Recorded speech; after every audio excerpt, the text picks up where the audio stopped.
when you're working with buyers and you're showing property, you got to have thick skin. And the reason why is because I want you to remember this. Some will, some won't, so what next? Okay? Because you're going to be working with a buyer, you think that they're loyal to you, and then all of a sudden they're not loyal to you and they buy without you. It's going to be heart-wrenching. It's going to be disturbing to you, but it is of the business. Okay? So all you can do is go next. Maybe keep them in your pipeline if you want to.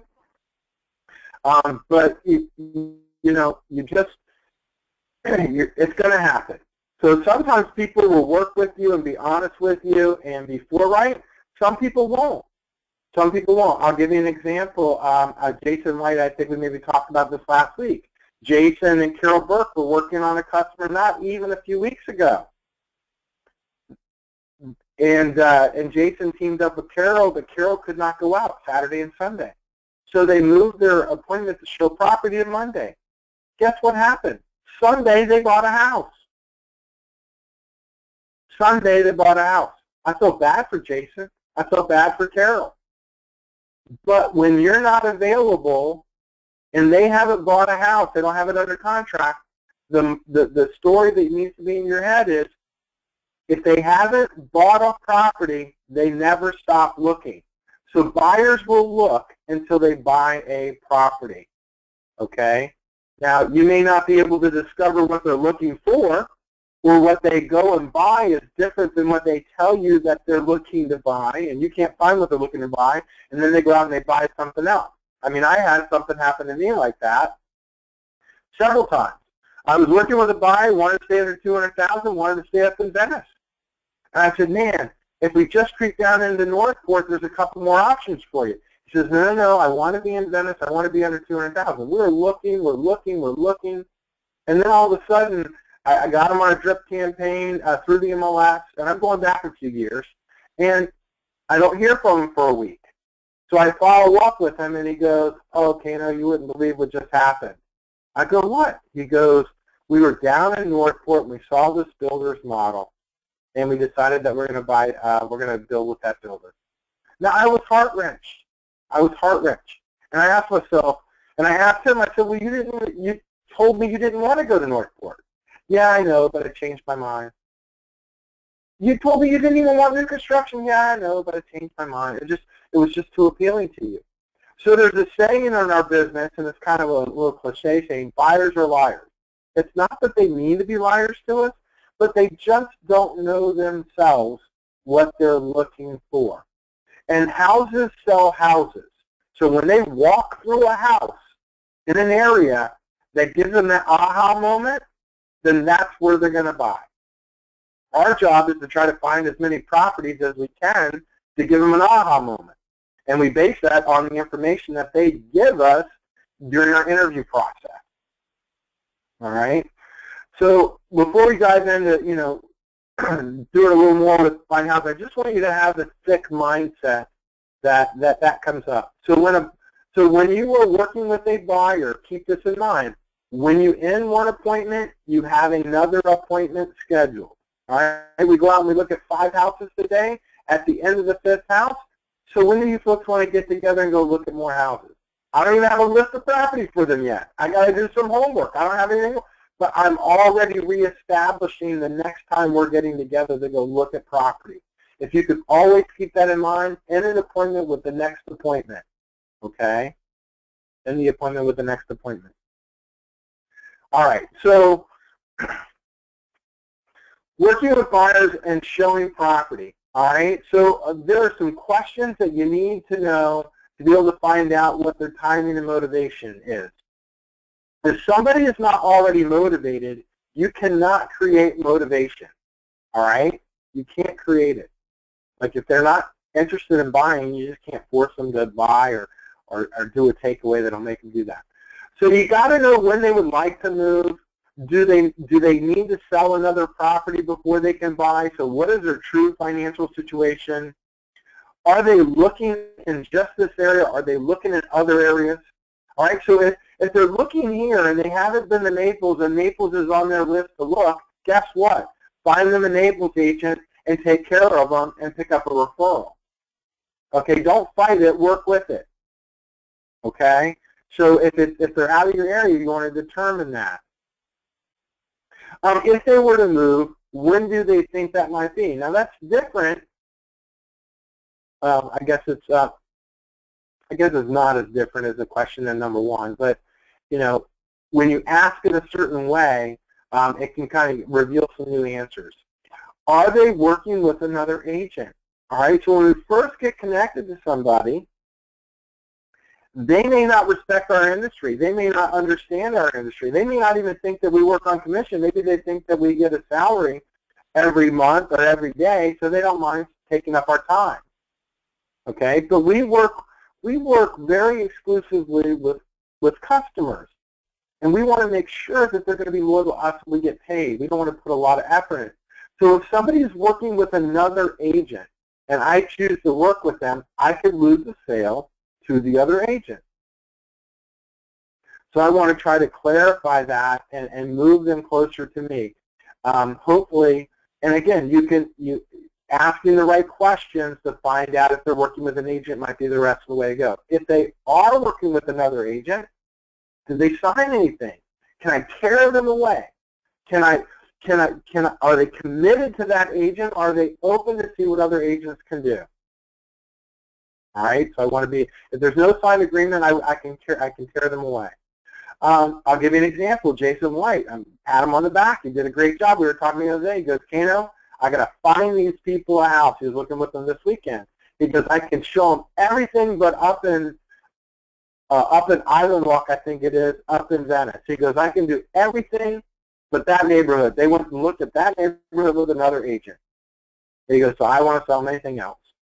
So again, he's trying to compete with that other agent, and he spent all weekend showing them houses. Hopefully he won and found something with it. Will they be paying cash or will they be getting financing? And if they're getting financing, have they spoken to a lender yet? And if it's an online lender, I'm not saying that they're not reputable. I'm just saying that you just don't have no reliable source. That's all. It's sometimes hard to trace down some of these online lenders. But, you know, with Rocket Mortgage coming out, well, it's not Rocket Mortgage, I forgot what it's called, the Lending Tree or something like that. That's their new product called Rocket Mortgage, which they launched on the new the Super Bowl this past year. They're making a huge push to have online mortgages. All right. Understanding the buyer's experience, so it's very emotional. All right, so we want to keep that in mind. And so we can talk to them about some of the emotions that they're going through, all right, and help them through that. Say, hey, listen, I understand that this is an emotional situation. I just want you guys to know it's not about me. We're going to find the right house for you. It'll come, okay? Working with a budget. If they can only spend so much per month. I mean, we all have worked with budgets from time to time. If you're working with one now, I currently work with one. So, you know, they have to stay within that price range or that payment per month, okay? It's a big investment. It can be scary. It's a long-term decision. Once you buy a house, you can't just turn around and sell it the next day. It takes probably, by the time, if you're not an investor and you didn't buy the property right, it probably takes about 3 years to break even in a normal growth market of 5 to 6% appreciation, okay? And so never show more than 8 properties per day. And we kind of experienced this ourselves when we went out and toured those new homes. But there's a thing called mental fatigue. And houses start all jumbling together and they all start not really quite making sense. So keep it around 8 or under. I know there'll be days that you take people out and look at 10 and 12 houses. I've done it. You're going to do it. It's okay. All right? So just keep that in mind. If you want to see what Hollywood thinks about us showing houses, this House Hunter episode seems to be fairly decent at showing houses. And I will tell you, though, the way they're able to talk in detail about each house, they had to have previewed the house prior to showing it to the customer. As you get busier, you're not going to be able to preview homes before you take them out and show the home to people. That's why you know, if you're not looking at 5 to 10 houses a week in the general real estate market, then you're not trying to learn the real estate market. You should be going out and previewing anywhere from 5 to 10 houses a week. You know, you have a right to do that as a real estate agent. Okay? And so the more of the market knowledge you have, especially around areas that you're working like an open house, the more knowledgeable and the more you're going to come across being very confident in the marketplace. And that'll be huge. Just real quick, I had a request over the weekend, and it was from Amy Mossart. And she has a customer that wants to buy new construction. All right, so I wrote her back over the weekend. She goes, do we have a list? Because I had a whole, my client wants to spend, they want to go new construction. Can I provide them a list of all the new communities to them? And so I wrote her back and I told her that that was a very bad idea. And in her mind, she's thinking that it's a good idea. She wants to provide a list so they can go see all the new constructions. Listen, if your buyer goes to a model home without you, guess what? You get no pay. You don't get paid. Builders don't want to pay you unless you're influencing them in their buying decision, and you bring them to their to them. Okay, so they require that you bring the buyer to the model the first time to register them. Now, we've been working on breaking down that barrier through relationships with the salespeople on site, and you've seen a lot of people. You know, even some people in the past that I know go, listen, if you can't be with your customers, just give me a call. That's different than just providing your customers with a list and they're going around to all the communities that you just provide on that list. If you don't have connections at every one of those communities that you sent them to and you didn't call each one of those, it's a bad idea. What you should do is schedule an appointment and take them around all the communities that match what they're looking for in new construction. That's a better way to ensure that you're going to get paid.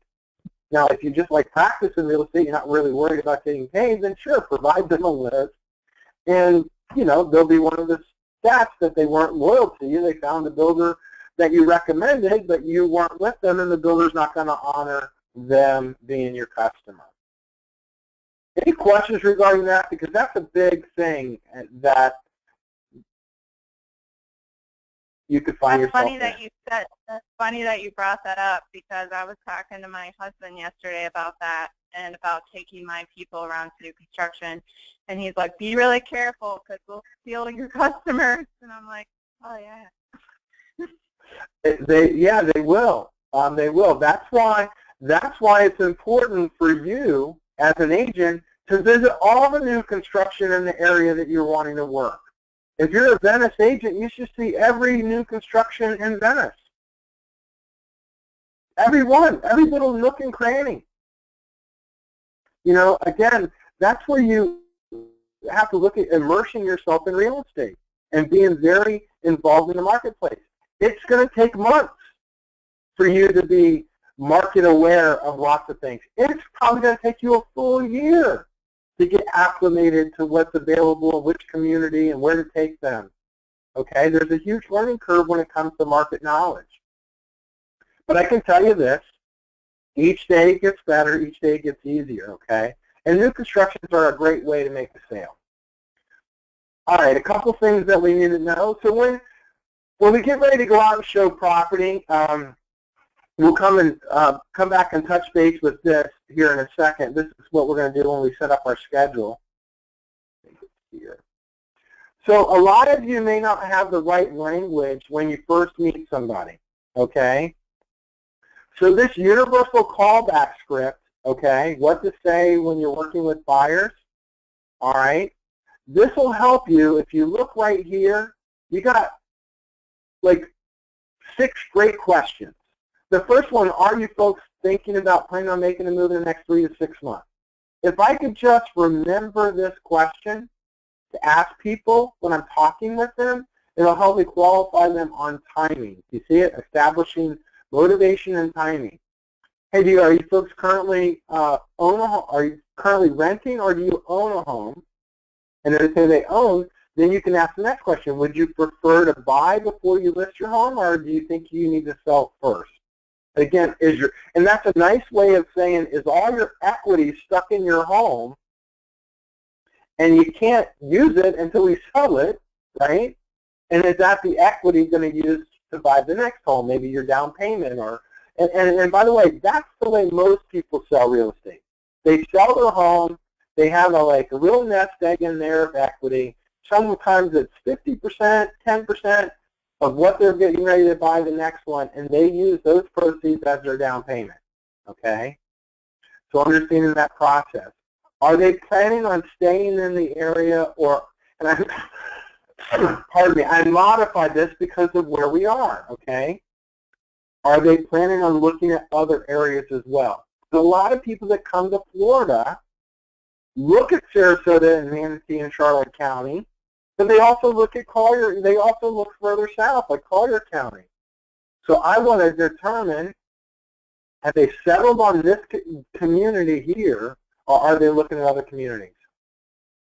And here's that question on timing.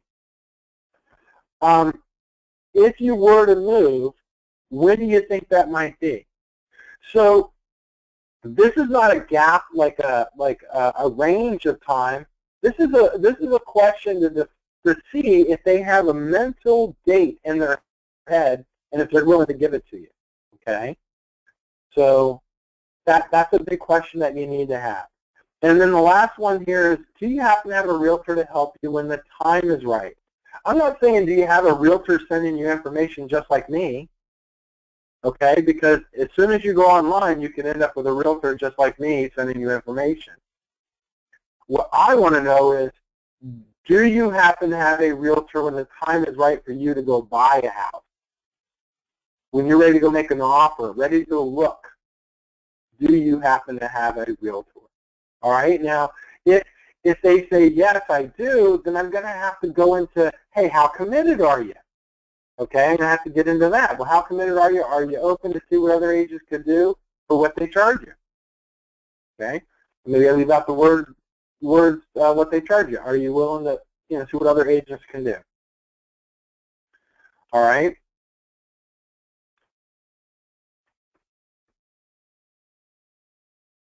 Any questions regarding this? All right. Does everybody have one of these printed out in your notebook? Yep. No, I don't. Yeah. I highly recommend you print this out.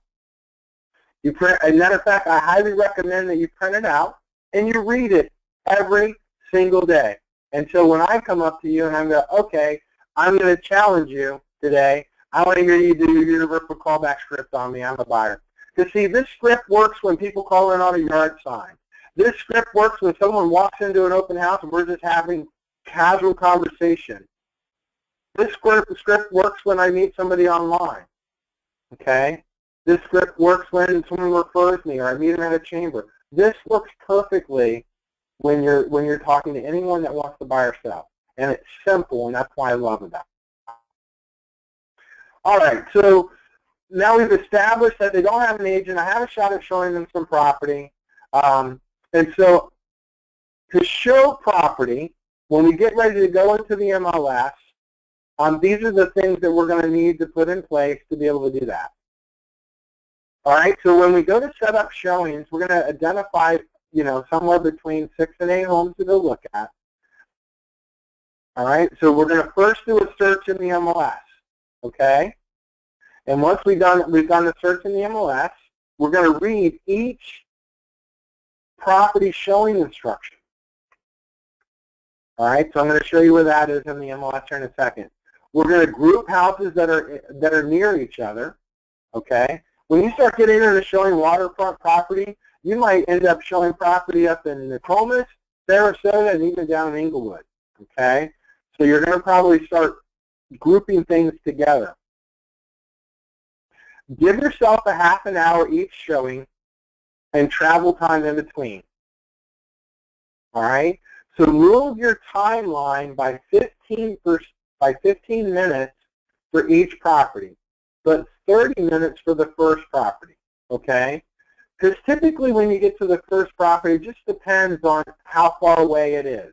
Now, if they're in the same neighborhood, then you're going to want to probably do your first 2 properties because you typically can look at about 4 properties per hour, 15 minutes each, okay?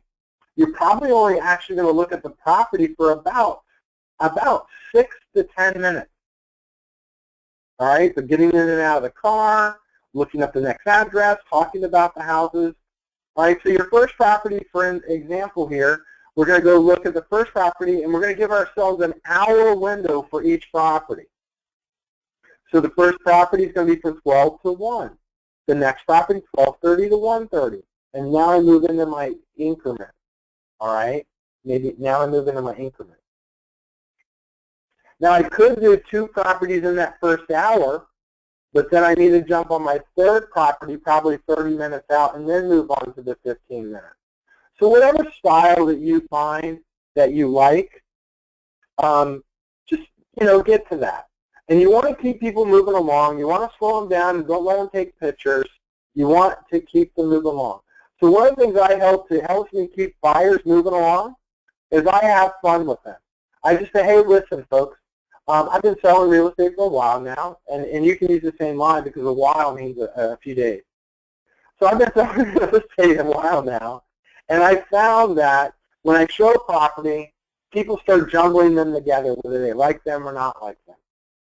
So what I would like to do is just give them a simple grade after we get done looking at each one, okay? And my grading system goes like this, an A, B, and C. If it's an A, you would consider living in it, okay? So if it's a house fits your needs and you like the neighborhood and you would consider living here, it's an A. It could be an A+, but it's an A. If it's, it's a nice house, but it falls a little short, you'd have to do too much to it, that's a B. That's a B, and there's nothing wrong with that. And then, a C, the house is not worth considering, okay? It's okay. If we pull into a driveway and you don't like the street we drove up on and you don't like the look at the front of the house, please tell me. You don't have to get out and look at this. I'm here to show houses to you. I'm not here to go look at houses for myself, okay? So keep that in mind. You want to just get them, identifying what they like and don't like. And if they happen to be a picture taker, slow them down with this statement. Folks, I don't mind you taking pictures, but unfortunately, I can't let you take pictures of other people's properties unless permission. So why do we do this? Let's not take out our cameras on this visit. Let's go look at all the properties, and let's use my grading system. And all the A properties, I'll reschedule, and we'll come back and take a look at them, and we can take pictures of them, and I'll make sure we get permission so I don't get in trouble. Now, of course, people don't care if you take pictures of vacant homes. It's more or less the houses that, are not vacant that you really should have permission on taking pictures of. But that's a great way to not put the monkey on your back, but put the disappointment of their picture taking onto someone else. But you're bringing that back around and say, listen, if it's an A, we'll come back and take as many pictures as you want so you can focus on whether it'll work for you or not. But that slows people down from just taking pictures for no reason at all.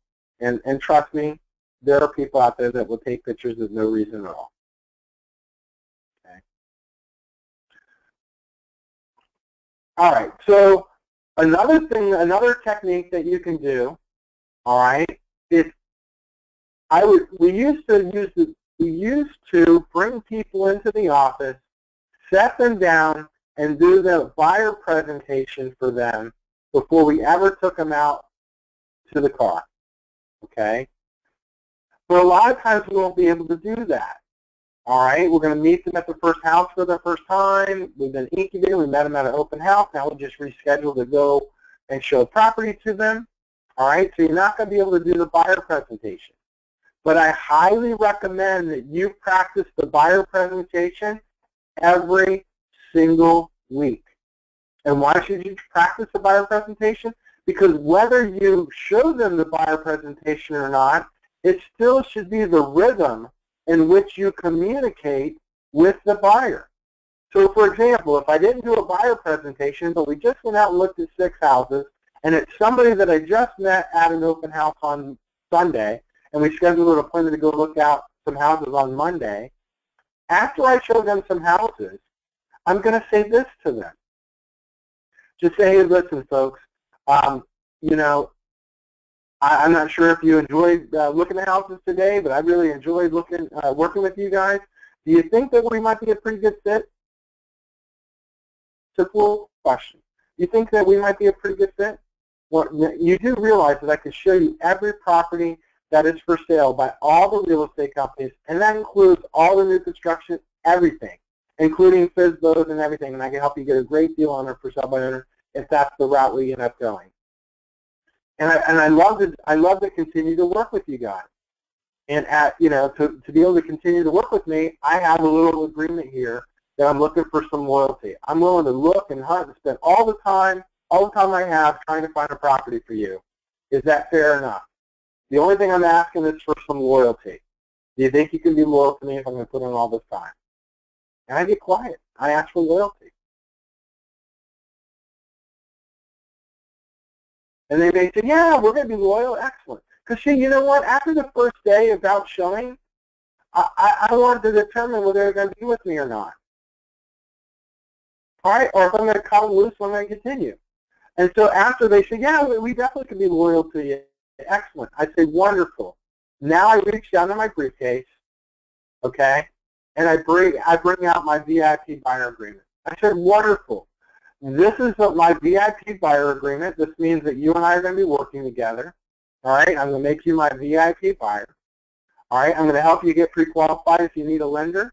I'm going to set up an email that matches your home buying criteria of all the properties for sale from all the real estate companies. I'm going to use my specialized knowledge to help you get the best price, the best home at the best price with your terms. All right, and I'm going to even continue to work with you after the sale. I'm going to help you coordinate vendors and all kinds of things. In return, you know, the only thing I'm asking to do is let's go ahead and get you pre-qualified. If you're getting a mortgage, let's get that done. Let's get that piece of paper going.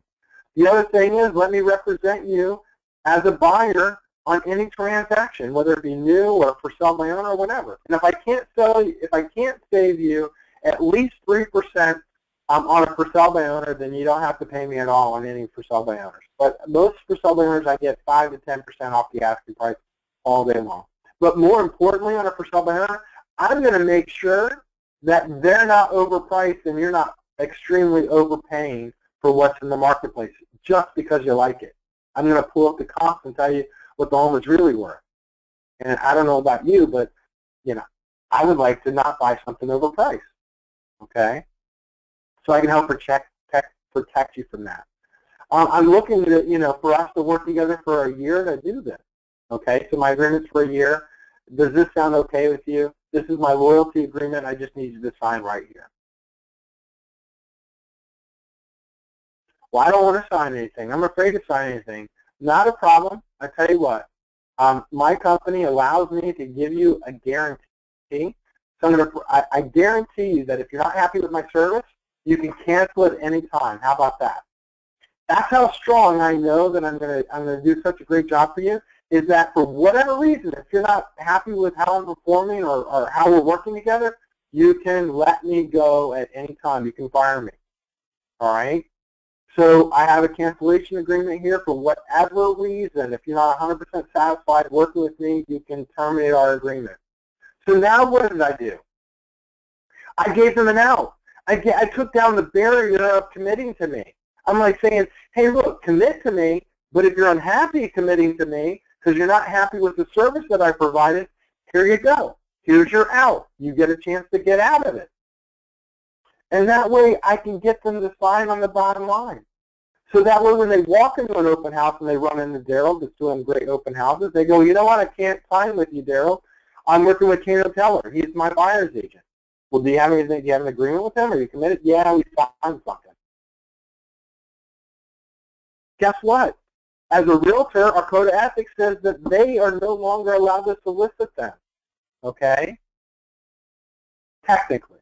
Now, I can't control what people say inside houses that you can't see conversations, but technically they're not supposed to move, not supposed to continue in their pursuit of trying to capture them.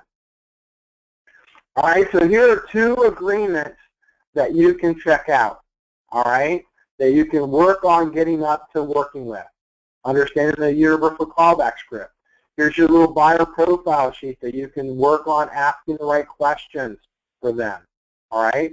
And then the last thing we need to do is go look up some properties. So let's do that real quick and go look at some houses. While that's loading up, do you guys have some questions?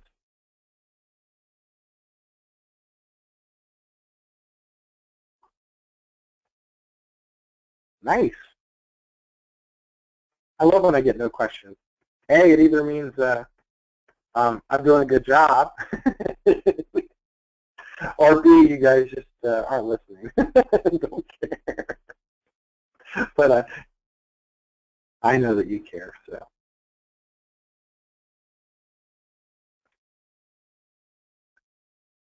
All right. So let's say I have somebody that wants to go look at property in Venice Gardens. All right, and I'm just using that because it's right in my own backyard, okay? All right, so I'm going to come here and I'm going to do a quick search. And those of you that have not done searches with me, I always start my searches on the map, okay? And I'm going to jump down into Venice, Florida.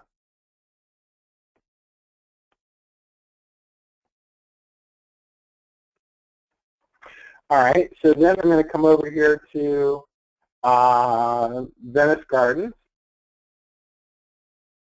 Okay. And I'm going to highlight Venice Gardens, which happens to be from here.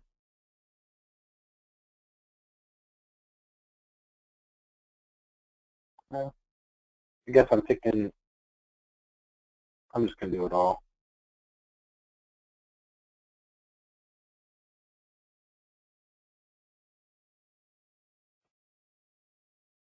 So if I didn't get all of Venice Gardens, I could always come in here and, so you know what, I want to pick up this section over here too.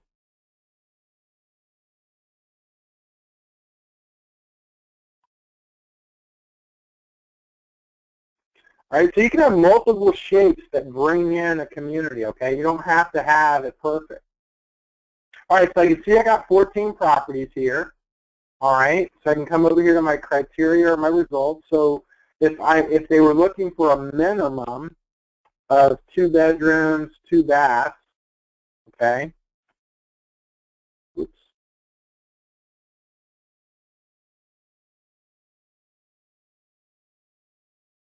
That eliminates all my 1 bedrooms. Anyway, I guess there's a few in there. And then I know that they're looking for a single family home, so I want to get rid of any condos or efficiencies that we might have been looking for. All right. Now I look at my results. All right, a couple things I can do here. I can actually look at these properties on a map. Okay. I can go back and look at my results. I can look at each property. All right, remember I told you you had to look at each property to set up the showings? So when I come to look up a showing, I have to come down here and look under showing instructions. Okay? So this particular showing instruction says lockbox combination, use request button. All right? So I have to look at that for each showing. So the first thing I would do is I go through and I look at each property to find out if it's going to match the criteria of my customer. All right? And I can then just highlight it up here. Yep, that fits as bill what they're looking for. Okay, I'm going to go to my next one. Oh yeah, that looks like that would work too. All right, so then I'm going to go to my next one. All right. So in each one, when I get ready to call the people, like for instance, lockbox, use showing button, so you'll notice that. Now when I get ready to look at the property, I want to make sure that I look at all my realtor remarks. Look at that. Room sizes are approximately do not lock deadbolt. So I want you to be a professional agent and always read this information down here at the bottom, okay? Because it will help you. It'll help you navigate how you should be showing the property. Okay? So let's just say I have the 4 properties that I want to go and take a look at. All right, actually I'm going to give them 5. So I have 5 properties that I want to go and take a look at. And then now I want to come here to my single lines. Right, here are the 4 properties that I want. I want to refine that, okay, just so that, oops.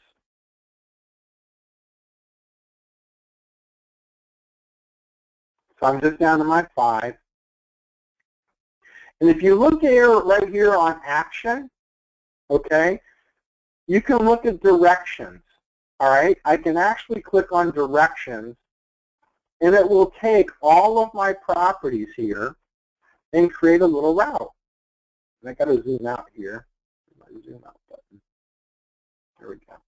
Now I can see my route. It has me up here.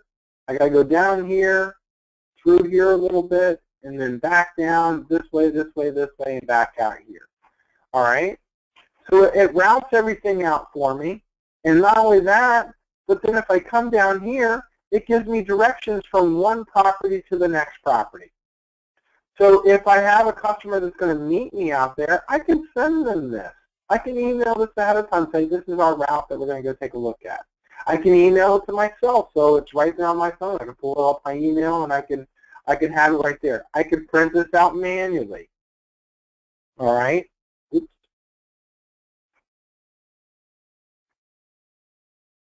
You can even move these around, so I can change my route.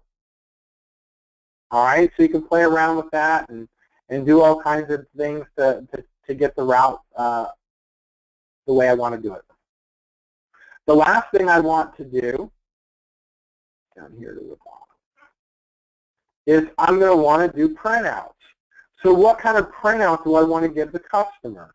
Okay, for me, all right, I want the broker synopsis. Okay, so I'm gonna take a look at this one that has all the information. That's going to go in my folder. All right, but for them, you know, maybe I want to just do well, it would be it's called a customer, so maybe I just want to do a customer showing report. So this will print out the property and give them the direction, okay? So that means I can give them that particular one. I could also do a customer 5-up, all right? And a customer 5-up just gives them the basic information about the property with no write-up. Remember, I have the write-up. They don't need the write-up, okay? I can give them my write-up when they're ready, all right? So I can either do that, I can do a full customer synopsis if I want to print out the full customer synopsis.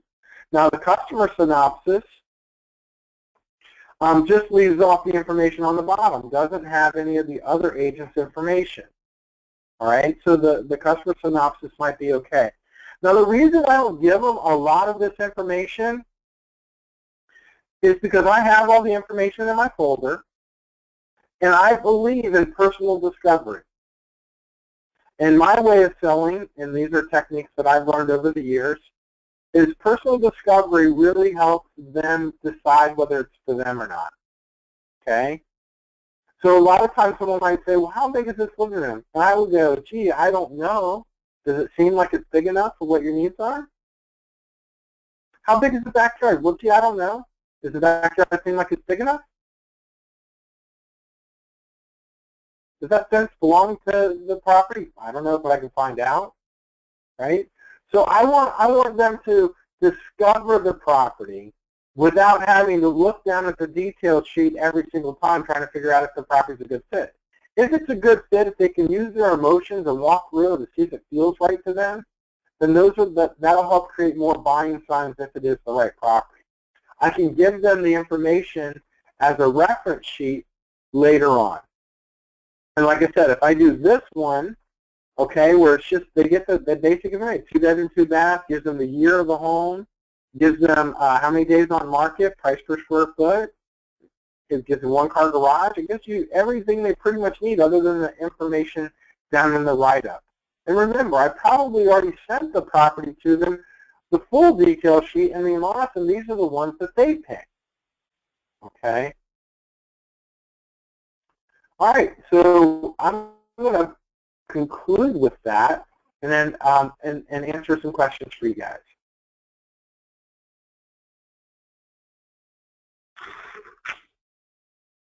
Was this helpful?